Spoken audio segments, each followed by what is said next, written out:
வணக்கம். இது நிஜக்கண். நாட்டில் 9வது நிறைவேற்றதிகார ஜனாதிபதி பதவிக்கான தேர்தல் எதிர்வரும் 21ஆம் தேதி இடம்பெறவுள்ள நிலையில் ஜெயிக்கப் போவது யார் என்பது தொடர்பில் இடையிடையே பல்வேறு கருத்து கணிப்புகள் வெளிவந்து கொண்டிருந்தாலும் அவை கட்சி அல்லது ஜனாதிபதி வேட்பாளர் ஆதரவு சார்ந்த கருத்து கணிப்புகளாகவே உள்ளதை அவதானிக்க முடிகின்றது.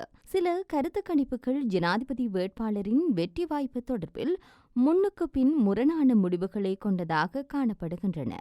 அது மட்டுமன்றி இந்த ஜனாதிபதி தேர்தலில் போட்டியிடும் வேட்பாளரும் அவர்களின் கட்சிகளும் ஆதரவு கட்சிகளும் பிரச்சார மேடைகளிலும் ஊடக மாநாடுகளிலும் தம்முடைய வேட்பாளருடைய வெற்றி உறுதிப்படுத்தப்பட்டுள்ளதாக தெரிவித்து மேற்கொண்டு வரும் பிரச்சாரங்களும் வெளியிட்டு வரும் தகவல்களும் வெற்றி வேட்பாளர் யார் என்பது தொடர்பில் மக்கள் மத்தியில் பெரும் குழப்பத்தை ஏற்படுத்தி வருகின்றன.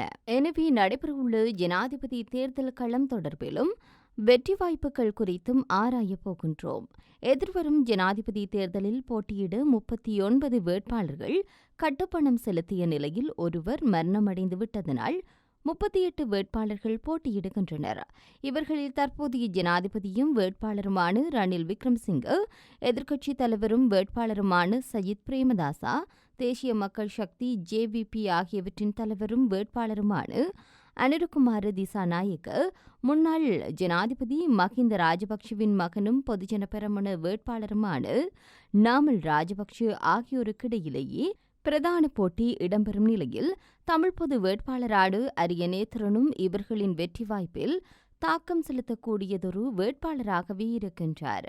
இந்த 38 வேட்பாளர்களுக்கும் வாக்களிக்க இந்த முறை 25 தேர்தல் மாவட்டங்களிலிருந்து 1,71,40,354 பேர் தகுதி பெற்றிருக்கின்றனர். இவர்களின் வாக்குகளை தமதாக்கிக் கொள்ளவே தற்போது பிரதான ஜனாதிபதி வேட்பாளரும் பெரும் பிரயத்தனங்களில் ஈடுபட்டு வரும் மக்கள் கவரும் வாக்குறுதிகளை வழங்கியும் தம்முடைய தேர்தல் விஞ்ஞாபனங்களில் மக்களுக்கான உத்தரவாதங்களை வழங்கியும் கிராமம் கிராமமாக மக்கள் காலடிக்கு சென்று வாக்குவேட்டை நடத்தி வருகின்றனர்.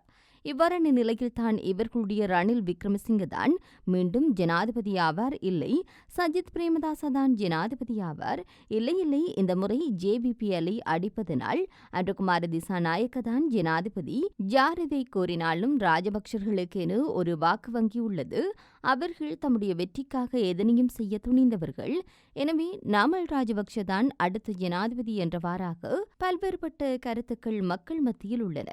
ஆனால் உண்மை நிலவரம் என்ன?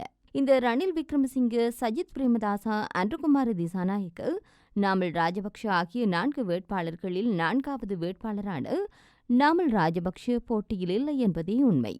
அதே நேரம் ஏனைய 3 வேட்பாளர்களில் ரணில் விக்ரமசிங்கவிற்கும் சஜித் பிரேமதாசாவிற்கும் இடையில்தான் கடுமையான போட்டி உள்ளது. இவர்களில் ஒருவரே அடுத்த ஜனாதிபதியாக வெற்றி பெறும் கள சூழலே உள்ளது. அனுரகுமார திசாநாயக்கவிற்கு தென்பகுதியில் அலையடித்தாலும் வேட்பாளர்களுடைய வெற்றியை தீர்மானிக்கும் வாக்காளர்களான தமிழ் முஸ்லிம் மலையக மக்களுடைய வாக்குகளை அனுரகுமார திசாநாயக்க பெறுவதென்பது குதிரை கொம்பாக உள்ளது. இதற்கு கடந்த சில ஜனாதிபதி தேர்தல் முடிவுகளில் மீள்பார்வை செலுத்த வேண்டியது அவசியம். கடந்த 2019ஆம் ஆண்டு ஜனாதிபதி தேர்தலில் 35 வேட்பாளர்கள் போட்டியிட்ட நிலையில் கோட்டபய ராஜபக்ஷ, சஜித் பிரேமதாச, அனுரகுமார திசாநாயக்க ஆகிய 3 வேட்பாளர்களே பிரதான போட்டியாளர்களாக இருந்தனர்.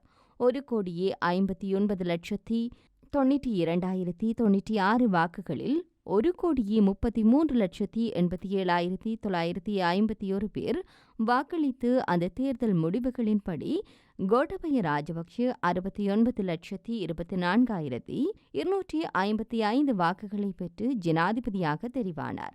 சஜித் பிரேமதாசா 55,64,239 வாக்குகளையும், அனுரகுமார திசாநாயக்க 4,18,553 வாக்குகளையும் பெற்றிருந்தார். தற்போது நடைபெறவுள்ள ஜனாதிபதி தேர்தலில் 1,71,40,354 பேர் வாக்களிக்க உள்ள நிலையில் ஒரு வேட்பாளர் ஜனாதிபதியாக வெற்றி பெற வேண்டுமானால் 50% அதிகமான வாக்குகளை பெற வேண்டும். அதாவது 1,71,40,354 வாக்குகளில் 1,50,00,000 வாக்காளர்கள் வாக்களிப்பார்களேயானால் அதில் 75 லட்சம் வாக்குகளை பெற வேண்டும். ஆனால் இந்த முறை எந்த வேட்பாளரும் இவ்வளவு தொகை வாக்குகளை பெற முடியாத நிலை இருப்பதனாலேயே விருப்பு வாக்குகளை பெறுவது தொடர்பில் ஜனாதிபதி வேட்பாளர்கள் தீவிர கவனம் செலுத்துகின்றனர். 2005ஆம் ஆண்டு ஜனாதிபதி தேர்தலில் மஹிந்த ராஜபக்ஷ 48,87,152 வாக்குகளை பெற்று வெற்றி பெற்ற நிலையில் அவரை எதிர்த்து போட்டியிட்ட ரணில் விக்ரமசிங்க 47,06,366 வாக்குகளை பெற்று 1,86,786 வாக்குகளினால் தோல்வியடைந்திருந்தார். அந்த தேர்தலை விடுதலை புலிகளுடைய வேண்டுகோளை ஏற்று வடக்கு கிழக்கு மாகாண தமிழ் மக்கள் புறக்கணித்திருந்தமையே வடக்கு கிழக்கில் பெரும் வாக்கு வங்கியை வைத்திருந்த ரணில் விக்ரமசிங்க தோல்வியடைய முக்கிய காரணமானது. அவ்வாறிருந்தும் ரணில் விக்ரமசிங்க வடக்கில் 92,344 வாக்குகளையும் மூவினங்களும் வாழும் கிழக்கில் 5,88,438 வாக்குகளையும் பெற்றிருந்தார். 2010 மற்றும் 2015ஆம் ஆண்டு ஜனாதிபதி தேர்தல்களில் ரணில் விக்ரமசிங்கவோ சஜித் பிரேமதாசவோ அன்ருகுமார திசாநாயக்கவோ போட்டியிடாத நிலையில் 2019ஆம் ஆண்டு ஜனாதிபதி தேர்தலில் கோட்டபய ராஜபக்ஷவை எதிர்த்து சஜித் பிரேமதாசவும் அன்ருகுமாரவும் போட்டியிட்டனர். இதில் கோட்டபய ராஜபக்ஷ 69,24,255 வாக்குகளை பெற்று ஜனாதிபதியானார். சஜித் பிரேமதாச 55,64,239 வாக்குகளையும் அன்ருகுமார திசாநாயக்க 4,18,553 வாக்குகளையுமே பெற்றிருந்தார். இதில் சஜித் பிரேமதாச வடக்கில் 4,87,461 வாக்குகளை பெற்ற நிலையில் அன்ருகுமார திசாநாயக்க 2,531 வாக்குகளையும், கிழக்கில் சஜித் பிரேமதாசா 6,65,163 வாக்குகளையும் பெற்ற நிலையில் அன்ருகுமார திசாநாயக்க 13,494 வாக்குகளை மட்டுமே பெற்றிருந்தார். ஆக 2019ஆம் ஆண்டு ஜனாதிபதி தேர்தலில் வடக்கு கிழக்கு மாகாணங்களில் 15,31,892 வாக்காளர்கள் வாக்களித்திருந்த நிலையில் சஜித் பிரேமதாசா 11,52,624 வாக்குகளை பெற்ற நிலையில் அன்ருகுமார திசாநாயக்க 16,25,000 வாக்குகளை மட்டுமே பெற்றிருந்தார். 2005ஆம் ஆண்டு மற்றும் 2019ஆம் ஆண்டு ஜனாதிபதி தேர்தல் முடிவுகளை கவனித்தால் வடக்கு கிழக்கில் ரணில் சயீத் ஆதரவு நிலையே உள்ளது. இவ்வாறான நிலையில் நடைபெறவுள்ள ஜனாதிபதி தேர்தலில் வடக்கில் 8,99,268 வாக்காளர்களும், கிழக்கில் 13,21,043 வாக்காளர்களுமாக 22,20,311 வாக்காளர்கள் வாக்களிக்க உள்ளனர்.